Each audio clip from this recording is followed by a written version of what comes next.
Snapshot has a really powerful data dictionary report. It's been around for almost 20 years and pretty constantly improved. You can see all of your available custom objects over here at left, and you just check the boxes of the objects that you want to include in your display report. And then here in the middle, you select the properties that you want to work with. So we have object properties, essentially every single property that's available on Salesforce, and you can see the definition of every property here with the tooltip. You've got your field properties, which is the same thing, except these are just for fields, and you can select any property that you're interested in and move that into the selected list over here at right. You've got your object relationships, so these are other metadata assets that refer to your objects that are selected.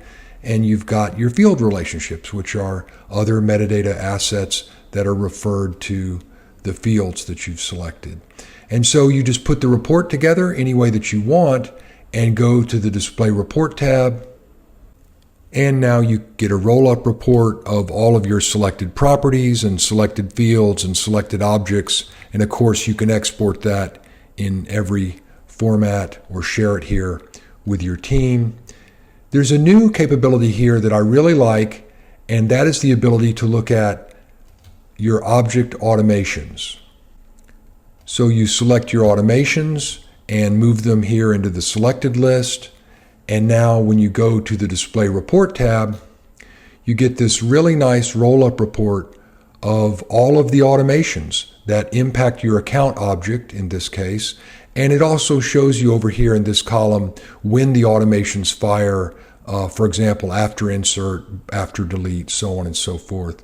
And you get all of that information. So that's extremely useful.